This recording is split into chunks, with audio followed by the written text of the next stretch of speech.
Somebody just told me that they had a child who, Rahmanu Litzlan, Lo Yaleinu, had Yanamachla, physical cancer. And for the 2 years that the child went through the treatments and everything, what didn't they do for this kid? The kid was able to manipulate, say, oh, I don't want to do homework. No homework. And they took on trips. They took her everywhere in the world. And nobody said, oh, maybe they're going to be spoiled. Maybe she's going to be spoiled. How could you spoil her? It's not good for her. If somebody doesn't know if they're going to live or die, if someone is not stable and someone's not able to hold their own and pull their load and be functional and have sipuk hachayim and sipuk hanefesh, and someone is going through that, they don't get spoiled when you spoil them. You take them on vacation, you boost them, you keep on giving them the ability that they shouldn't give up on life. Like a hot air balloon that's in the sky and has a hole in it, and it's coming down. If it crashes, it's very, very dangerous.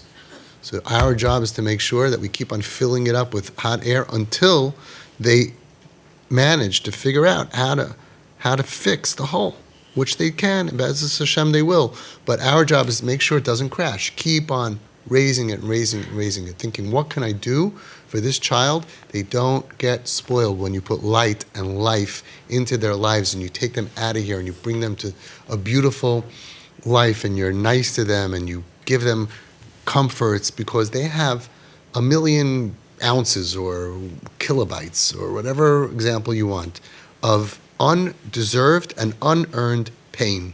Why are we so worried about giving them undeserved, unearned pleasure? We're just trying to balance out a little bit of what's going on in their brain. We had a parent that the kid was suicidal and the father wants to teach him about the value of $1.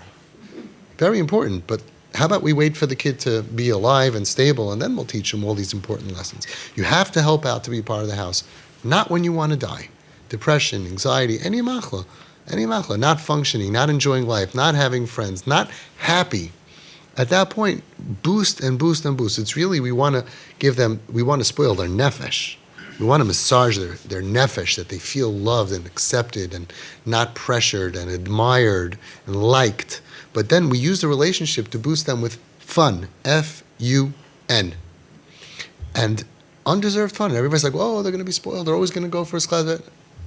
First of all, I'll be very happy if they're alive and functioning and happy and yismach lev mevakshe Hashem, and they're a little spoiled. I can live with that. We have to be successful at keeping them out of the danger that they're in. People are so busy about spoiled, they don't realize how many kids that we had that were suicidal that are Baruch Hashem alive. And how many kids that were on heavy drugs and in bad places that are Baruch Hashem out of there. And you're doing that. So a side effect, I wouldn't mind a side effect of being spoiled. One more spoiled Jew in the world. We can handle it. Tell them to marry rich. But the surprise is, and we have this constantly, is that they're not spoiled at the end. They become so appreciative. They realize that, wow, you were there for me. I was in such a dark place, and you filled my life with, yes, we take them to Hawaii. Take them to Hawaii, Shem Havaya.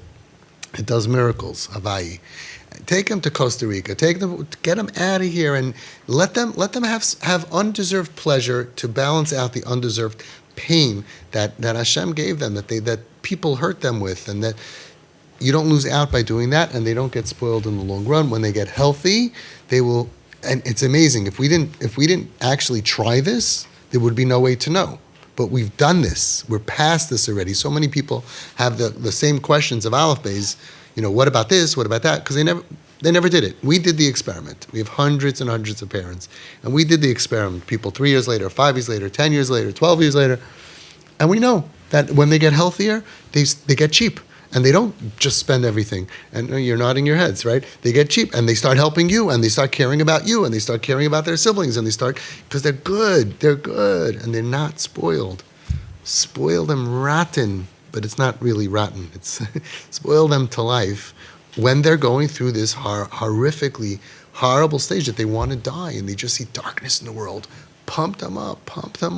Life is great. Life is fun, relaxing, no pressure. That's what the Ger Rebbe told, the Ger Rebbe Shlita told the Ger Chassid. He told me the story. The Rebbe said, Nemarup ala lachatz v'neim. No pressure. Everybody's saying, but he's gonna, but. Take away all the pressure. No, you don't have to clean. You don't have to help. You don't have to cook. You can lie there. You see that when you're vacuuming, they don't even lift their legs up, They're broken. 4 years ago or 3 years ago or 6 years ago, they were able to help. So you see, the mamish broken. Let them be. Take away all lachatz. No pressure, no pressure, no pressure. You don't have to work. You don't have to do anything. Just have to smile if you can and boost them and make them happy. And you look a couple of years later, our kids are happier, and then Yismach Leiv, Mavakshei Hashem, they're not allergic to Yiddishkeit, and they start to want to be interested in this and interested in that. We got to make them happy while we can, as much as we can.